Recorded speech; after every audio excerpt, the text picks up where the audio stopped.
Selamat pagi, Bapak Ibu semuanya. Kita akan coba melanjutkan apa yang sudah sempat kita bicarakan.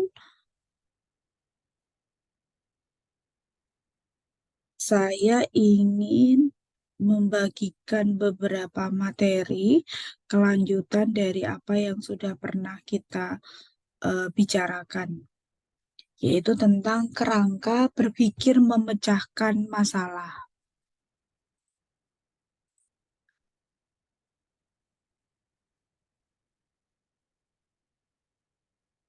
Pertemuan kita di tanggal 3 November 2023. Kita sudah membahas 4 tahapan dalam kerangka berpikir memecahkan masalah. Yang pertama adalah membaca dan mempelajari kasus dengan cermat, ada di halaman 5. Lalu mengidentifikasi berbagai informasi kunci atau penting yang terdapat di dalam kasus, kemudian mengaitkan informasi-informasi tersebut sehingga muncul permasalahan atau pernyataan dari kasus tersebut. Kemudian langkah yang keempat adalah menganalisis penyebab masalah dari kasus tersebut. Pada kesempatan ini, kita akan melanjutkan dengan fokus pada langkah 5 dan langkah 6 sebagai bagian dari tugas 2. Langkah 5 itu mengembangkan alternatif pemecahan masalah. Kemudian langkah 6 adalah menganalisis kekuatan dan kelemahan dari setiap alternatif. Langkah 7 memilih salah satu yang dianggap paling efektif dan menuliskan jawaban dari kasus tersebut. Itu adalah langkah ke-8. Tapi fokus kita adalah pada langkah 5 dan 6 sebagai tugas 2. Kita cermati kembali Bapak Ibu kasus dari Pak Joko. Pada kasus Pak Joko ini, saya akan coba ulang kembali membacakan. Pak Joko ingin mengajarkan topik tentang benda mati dan makhluk hidup di kelas 3 SD. Pak Joko mempersiapkan gambar-gambar yang diperlukan untuk pelajaran tersebut seperti gambar mobil, senter, batu, tumbuh-tumbuhan, binatang, matahari, sepeda, motor, lampu, manusia, dan patung manusia. Sebelum anak-anak mengelompokkan benda-benda tersebut, Pak Joko menyampaikan bahwa pelajaran IPA pada hari ini adalah tentang benda mati dan makhluk hidup. Pak Joko menjelaskan apa yang disebut dengan benda mati dan makhluk hidup. Setelah itu, Pak Joko menyuruh anak-anak untuk mengisi LK, lembar kerja, berdasarkan pengalaman berdasarkan pengelompokan benda mati dan makhluk hidup. Setelah LK diperiksa oleh Pak Joko, ternyata hasilnya sangat mengecewakan karena hanya 12 saja yang mampu menjawab dari 30 anak di dalam kelas tersebut. Pertanyaannya, rancanglah pembelajaran untuk memperbaiki pembelajaran yang dilakukan Pak Joko. Langkah dalam alternatif memecahkan masalah. Nah, saya langsung masuk ke langkah 5 karena 4 langkah sebelumnya sudah kita bicarakan pada saat topik atau tugas yang pertama. Langkah yang kelima adalah mengembangkan alternatif pemecahan masalah. Jadi, maksudnya adalah kita bisa lihat contohnya di sini. Apabila ada seorang guru mengamati dengan seksama gejala-gejala yang timbul dari kegiatan pembelajaran di kelas, melalui aspek perilaku siswa, metode pengajaran, evaluasi, misalnya sebagian siswa yang kurang merespon pertanyaan dari guru, siswa menertawakan temannya yang tidak dapat menjawab, atau guru marah saat siswa ada yang bercanda di dalam kelas. Selanjutnya, setiap kejadian tersebut dicatat dalam buku harian dan kegiatan pembelajaran. Jadi, kalau kita cermati, langkah 5 ini adalah kita mencari berbagai macam alternatif solusi begitu. Jadi, sebetulnya tidak harus satu solusinya. Kita bisa menawarkan solusi yang lain. Nah, saya mengambil contoh yang ada dari kasusnya Pak Joko. Kalau di buku itu ada di halaman 12. Nah, di buku dijelaskan kalau ada siswa yang tidak merespon, menertawakan, lalu bercanda sendiri, itu perlu ada buku catatan atau buku harian kegiatan pembelajaran. Jadi, kalau kita cermati, usulan yang ditawarkan dalam memecahkan masalah di sini adalah buku harian kegiatan pembelajaran. Ini hanya salah satu contoh saja, Bapak Ibu. Kita bisa kembangkan yang lain.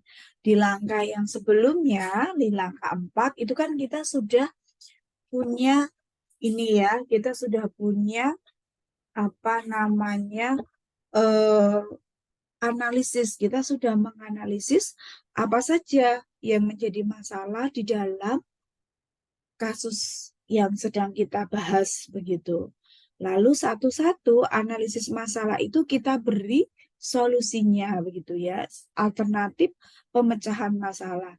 Kalau kemarin di langkah 4 milik eh, Bapak Ibu di tugas 1 itu ada berapa alternatif pemecahan masalah yang atau berapa analisis yang menyebabkan masalah yang Bapak Ibu tulis, nanti alternatif pemecahannya bisa disesuaikan dengan banyaknya masalah yang sudah Bapak Ibu sampaikan begitu. Atau misalnya dua analisis masalah yang analisis penyebab masalah itu bisa digabungkan atau setiap penyebab masalah bisa dicari solusinya, alternatif pemecahannya, begitu maksud saya. Jadi misalnya di sini yang menjadi akar permasalahan atau analisis penyebab masalahnya karena apa? Karena siswa yang kurang merespon pertanyaan guru, siswa yang sering menertawakan, guru marah gitu ya. Maka solusi yang ditawarkan adalah alternatifnya adalah perlunya ada buku harian kegiatan sehingga semua tercatat di situ. Nah, kemarin di langkah 4 itu eh, alternatif atau analisis penyebabnya masalah dari yang Bapak Ibu tulis di tugas 1 apa saja begitu. Nanti tinggal ditentukan alternatif solusinya begitu. Nah, kita lihat ya contohnya misalnya pada kemarin di langkah 4 itu analisis penyebab masalahnya adalah yang pertama persepsi yang diberikan Pak Joko kurang sempurna. Pak Joko tidak menyampaikan tujuan pembelajaran yang dicapai oleh siswa, serta tidak memfokuskan perhatian pada topik yang akan dibahas. Nah, lalu yang kedua, Pak Joko tidak menggunakan media yang telah disiapkan secara maksimal. Yang ketiga, Pak Joko tidak menjelaskan prosedur di dalam LKS. Kalau kita cermati, langkah yang keempat ini ada 3. Yaitu yang pertama berkaitan dengan persepsi yang dilakukan oleh Pak Joko, yang kedua berkaitan dengan media yang disiapkan oleh Pak Joko, dan yang ketiga berkaitan dengan prosedur, langkah, atau instruksi ya ketika mengerjakan LKS. Atau dari Bapak Ibu juga menambahkan metodenya, begitu. Metode yang digunakan eh, apa namanya dengan gambar begitu ya bisa. Maka kita perlu untuk langkah 5 ini kita diminta untuk mengembangkan alternatif pemecahan masalah. Nah, saran dari saya karena kita punya beberapa penyebab dari masalah, kita berikan satu-satu alternatif solusinya. Misalnya untuk yang pertama, itu kegiatan apresiasi yang diberikan Pak Joko itu kurang sempurna. Maka saran yang diberikan adalah menyempurnakan persepsi yang sudah ada untuk menjadi lebih tajam, lebih fokus begitu pada topik yang akan dibahas. Nah, bisa kita sesuaikan dengan penyebab masalahnya. Lalu untuk kebetulan untuk penyebab masalah yang kedua ini sedikit berbeda dengan yang di Pertama, yaitu kalau yang kedua ini Pak Joko tidak pakai media, jadi hanya gambar saja. Sebetulnya itu juga media. Baik, sarannya adalah Pak Joko lebih baik menggunakan media konkret. Misalnya membawa tumbuhan yang betul-betul tumbuhan. Atau hewan, anak-anak diminta membawa hewan yang mudah dibawa. Misalnya kelinci atau bisa menggunakan benda konkret atau dengan mengajak anak-anak keluar melihat makhluk hidup yang lebih konkret, mana ayam, lalu mungkin ada juga kambing di sekitar sekolah misalnya begitu. Jadi menggunakan media konkret yang nyata, yang real gitu ya.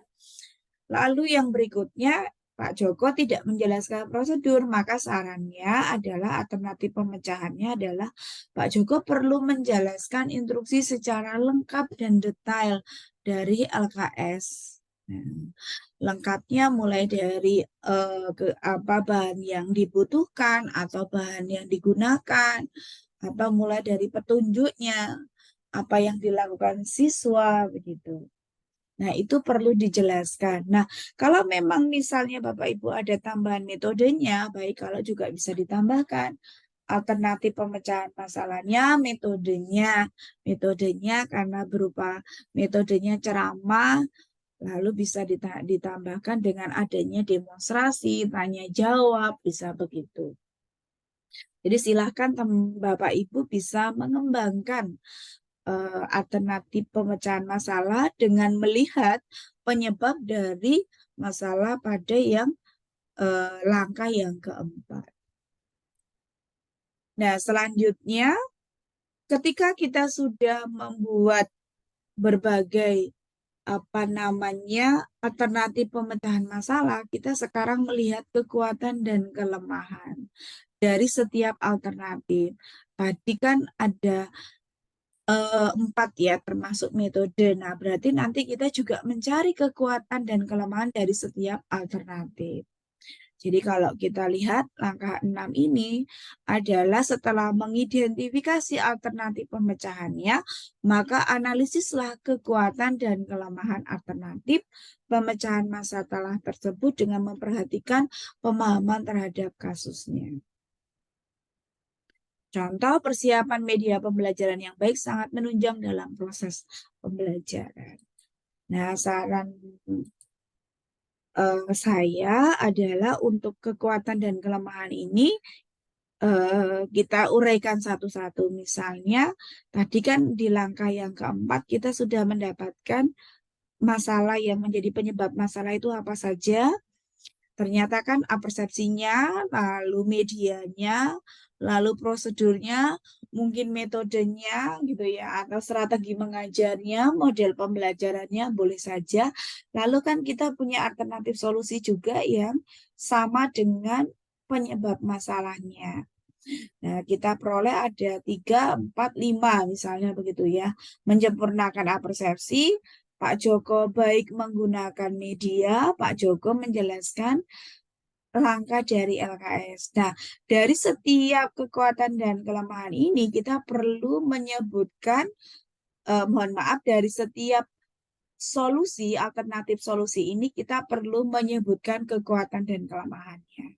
Misalnya Pak Joko perlu menyempurnakan persepsi kekuatannya ya, persepsi yang bagus atau yang mendalam atau yang tepat sasaran akan menghasilkan pemahaman awal yang apa namanya yang mendalam sehingga siswa mudah masuk ke materi. Misalnya begitu sebagai kelebihan kekuatan.